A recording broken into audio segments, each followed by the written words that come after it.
Bien, bonjour à tous. Une fois par an, on décide de commencer à l'heure, donc c'est le cas aujourd'hui. Alors avec un timing assez marqué, puisque on va d'abord vous proposer d'examiner les deux questions au gouvernement. La première présentée par Laurent Mazori sur la question palestinienne et la seconde par David Topiak sur la situation de la psychiatrie en France. Merci, bonjour à toutes et à tous, merci d'être là si nombreux. Oui, en effet, nous, au sein du groupe, nous pensons qu'une question s'impose aujourd'hui compte tenu de la situation à Gaza, entre autres avec le retour d'une nouvelle offensive israélienne. Il ne s'agit pas, bien entendu, de remettre en cause le droit légitime d'Israël à récupérer les otages. Ce que nous souhaitons dénoncer, en tout cas, nous posons cette question au ministre des Affaires étrangères, c'est de connaître la politique de la France en matière de volonté de régler le conflit tel qu'il se situe aujourd'hui à Gaza sur les bombardements menés par l'armée israélienne qui touchent essentiellement les habitations, qui touchent, on l'a vu encore dans les 24-48 heures écoulées, des hôpitaux, même si nous ne méconnaissons pas, bien entendu, l'utilisation parfois de ces hôpitaux de manière militaire par l'activité terroriste du Hamas. Il n'en demeure pas moins que la situation n'est plus acceptable. Il en est de même sur les freins qui sont apportés à l'aide humanitaire ou la façon dont cette aide arrive dans les territoires aujourd'hui n'est pas conforme au droit international et par conséquent au droit humanitaire international.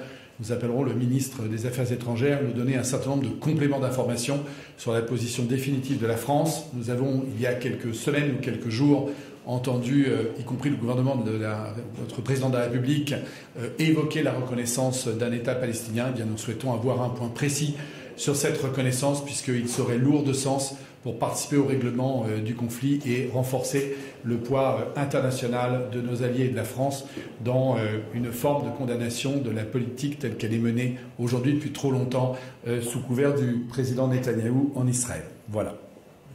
Merci. Merci à vous. Sur la psychiatrie ? Oui. Bonjour à toutes et à tous. Donc, j'interviendrai demain en QAG en dernière position pour évoquer l'état de la psychiatrie en France en prenant exemple sur l'hôpital spécialisé d'Auch dans mon département du Gers qui connaît les mêmes difficultés que de nombreux établissements en milieu rural avec des difficultés de recrutement de psychiatres notamment.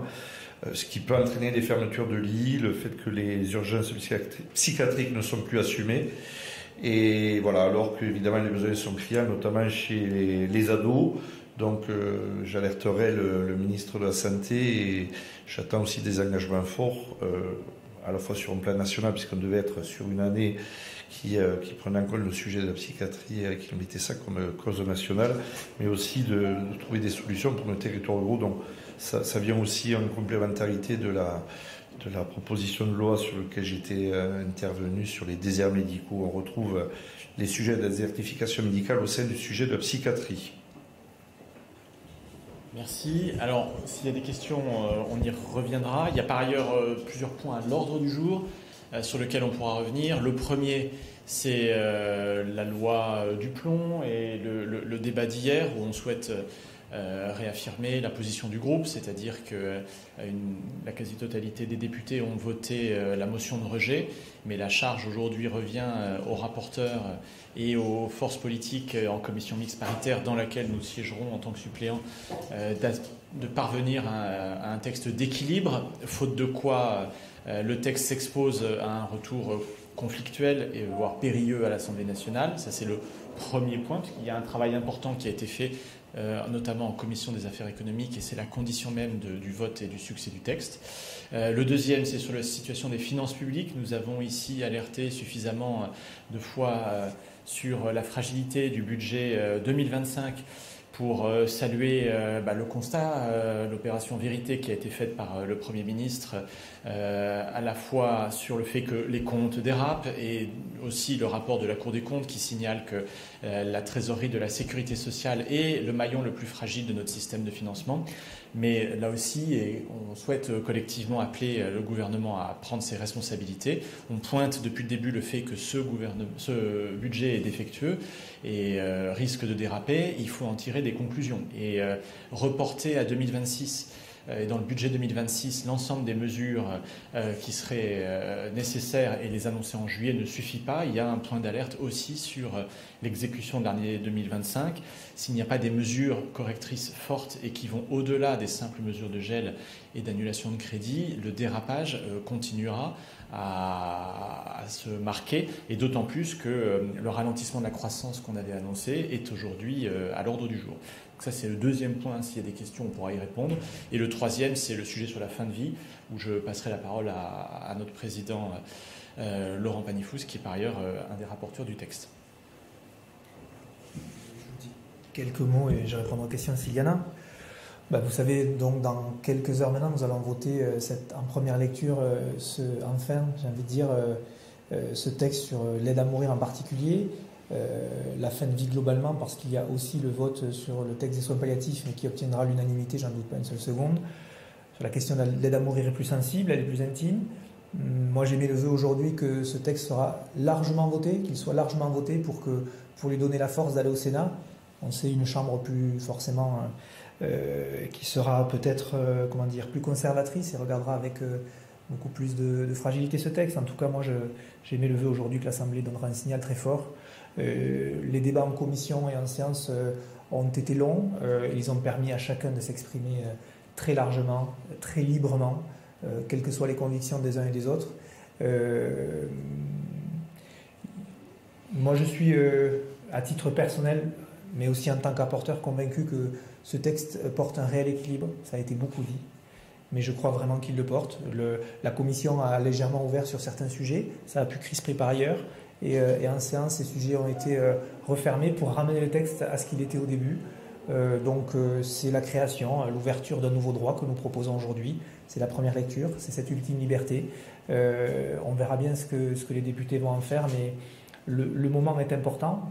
Beaucoup disent oui, mais le chemin sera long, c'est vrai, mais la dynamique qu'on va lancer tout à l'heure, la force qu'on va donner à ce texte dépend du vote des députés et du fait qu'il soit adopté largement ou pas. Donc c'est un moment important pour notre République et je crois que ce texte sera un grand texte républicain.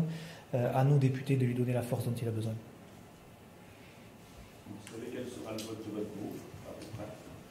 Oui, à peu près. Le groupe va voter majoritairement pour, et pour l'autre partie, essentiellement, va s'abstenir avec à deux exceptions près des votes contre. Ce qui est pour moi une satisfaction, parce que initialement, la position du groupe était extrêmement prudente vis-à-vis de ce texte. Mais justement, le travail qui a eu lieu de longs jours, de longues heures, avec des écoutes, des évolutions, ont fait qu'aujourd'hui, beaucoup de personnes se positionnent sur l'abstention, ce qui pour moi est plutôt favorable. C'est-à-dire qu'ils attendent de voir ce qui va se passer au sein de cette navette. Mais je trouve qu'à mes yeux, c'est un signal positif. Donc je suis assez satisfait de la position de mon groupe. Ce n'était pas gagné d'avance. Voilà. Merci. Est-ce qu'il y a d'autres questions ?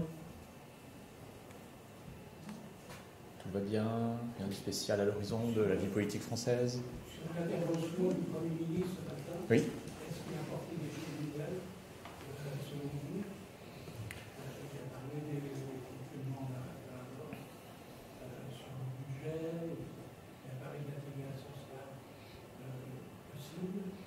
C'est ce que vous en pensez ? C'était une intervention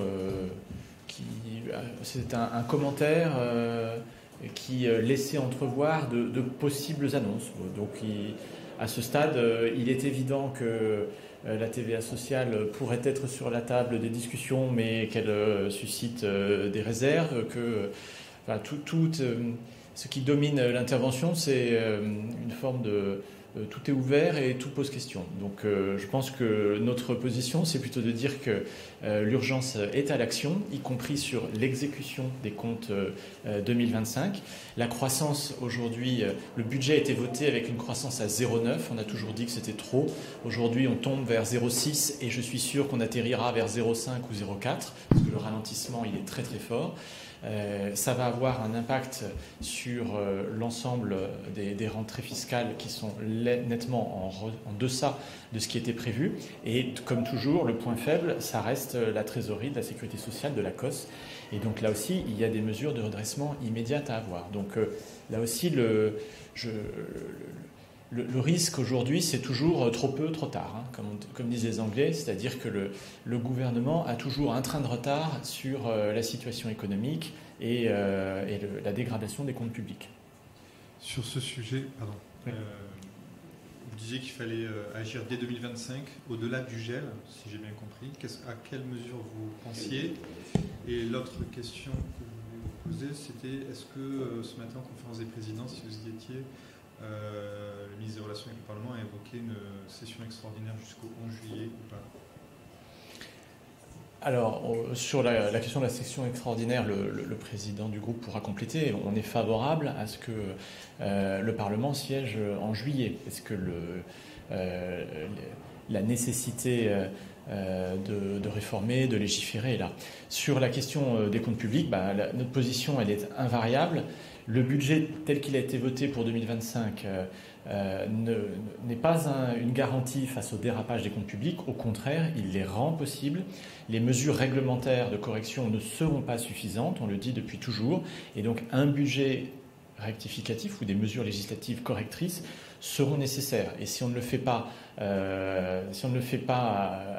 en juin ou en juillet, il faudra de toute façon le faire au plus tard en septembre. Et si ce type de mesure n'a pas lieu en septembre, c'est la garantie et la certitude que le déficit restera extrêmement élevé et dépassera ce qui est prévu, ce qui aujourd'hui n'est pas acceptable. On ne peut pas dire qu'on va faire de très gros efforts en 2026 si on n'en fait pas en 2025.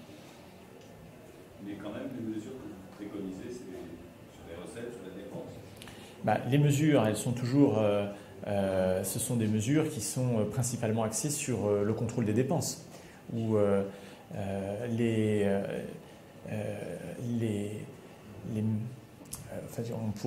va pas redévelopper ici l'ensemble de l'équilibre budgétaire, mais lors de la discussion sur le budget primitif, on a signalé quand même que à la fois, alors sur les dépenses fiscales qui sont en réalité des impôts, il y avait un certain nombre de dérapages, et sur les dépenses, il y en a sur lesquels on pointe et on attire l'attention depuis le début. Je vais vous donner deux exemples. À la fois en dépenses fiscales et en dépenses tout court, c'est les aides directes aux entreprises.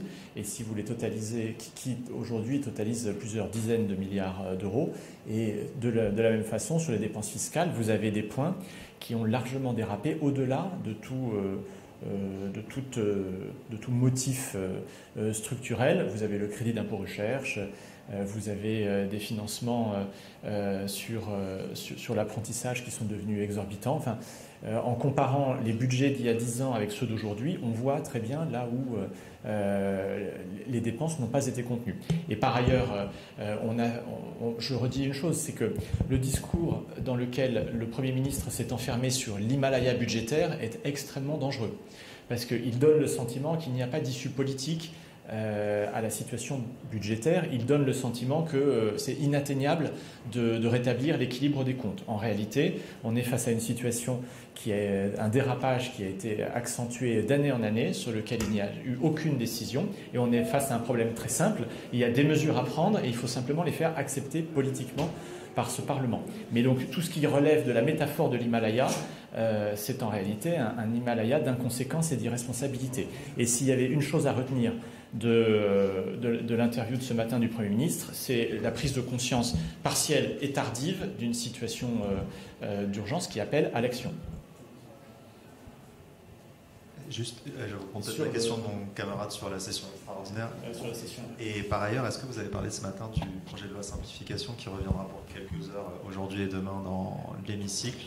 Oui. Savoir ce que vous attendez de la suite des débats, notamment sur certains points chauds sur l'environnement. Alors, à la question est-ce qu'il y aura une session extraordinaire, la réponse est quasiment assurément oui, pour 2 semaines en juillet. Donc ça terminerait le 11 ou le 12 juillet. Serait traité pendant cette session extraordinaire notamment un texte sur le statut des élus. Le gouvernement semble vouloir travailler au cours de cette session, puisque c'est à la main du gouvernement, du président plus précisément, un texte qui n'est pas étudié actuellement, donc des nouveaux textes. Donc une session qui ne serait pas ouverte pour finir des textes commencés, mais pour étudier de nouveaux textes, et notamment celui du statut des élus avant l'échéance municipale. Voilà ce qui s'est dit sur cette session extraordinaire. L'autre question, c'était sur la simplification. Bon, oui, on redémarre donc aujourd'hui, puisque la loi Duplon a été traité plus rapidement que prévu. Et il y aurait le 13 et le 14 juin, une ouverture pour pouvoir terminer ce texte, s'il n'était pas terminé demain, mais il reste, il me semble, près de 800 amendements, donc je pense qu'on aura besoin de ces 2 jours supplémentaires. Madame ? Bonjour, Stéphanie Despierres pour LCP. Vous l'avez dit, c'est des embryons d'annonces que fait le Premier ministre, mais sur l'idée d'une TVA sociale, quelle est votre position ? Moi, je ne vais pas répondre sur une mesure parmi tant d'autres, parce qu'en fait, notre porte-parole l'a bien dit, en fait, le Premier ministre a lancé beaucoup d'idées. Moi, j'en ai retenu qu'une. Il faut faire 40 milliards d'économies sur le budget. Bon. Alors, moi, je veux bien proposer et commencer à lister certaines mesures.